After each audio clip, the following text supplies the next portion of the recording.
4 ways to say no without burning a bridge. Not every offer you'll get over the course of your entertainment career will seem appealing.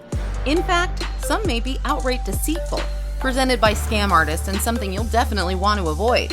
While it can be difficult to spot scams or hard to say no to an opportunity that you feel wouldn't advance your career, here are a few ways to decline these offers gracefully.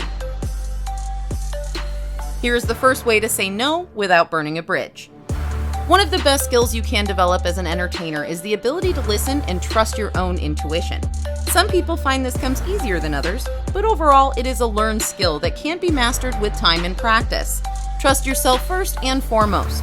If your gut is telling you an offer isn't worth pursuing, it's best to just say no and to walk away. First, thank the person extending the opportunity, then let them know now isn't the best time or simply that it doesn't seem right for you. Remember, you're in control of your path and are allowed to pass up offers without explaining yourself in great detail. Here is the second way to say no without burning a bridge. It can be difficult to say no, but keep in mind it is still possible to maintain a working relationship despite turning down a gig by keeping the individual's contact information handy. This ensures you'll be able to be in touch for future use in case something else comes up that may be right for you. This seems like common sense, but all too often entertainers get so caught up in trying to build their resumes and fill their schedules with gigs that they regrettably accept every opportunity that presents itself without giving it a second thought.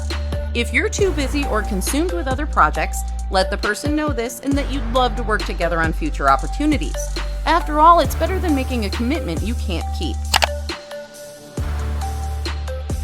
Here's the third way to say no without burning a bridge. Another thing to keep in mind when you're planning to say no is that, of course, no one likes to be lied to. It's important that you don't create a made-up scenario for why you're unable to pursue a project.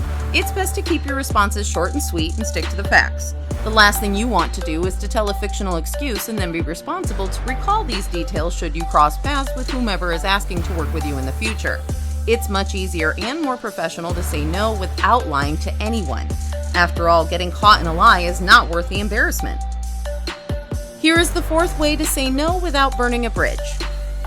When you say no, remember to stay confident in your response. If you seem wishy-washy or come across as not 100% sure of your decision, you could end up stringing the individual along, at which point you'd end up having to give a firm no later on in the process, and this is when you typically end up burning the bridge. Be certain of your choices, firm, upfront, and once you've voiced your decision, stick with it. The entertainment industry relies largely on networking, so it is very important that you don't burn any bridges along the way. Learning to say no without coming off as unappreciative or rude will ensure that you stay connected to those who could help you advance your career and to make a name for yourself in the future. Feel free to sign up for our free virtual open call. On this free virtual open call, you will learn about the recent changes in the modeling and acting industries that is opening the doors for more job opportunities. You will learn cutting-edge ways to gain access to a steady stream of high-paying modeling and acting jobs in your local area. You will also learn how to receive continued online training workshops that will prepare you for that big audition or casting call. Click the link below to register now.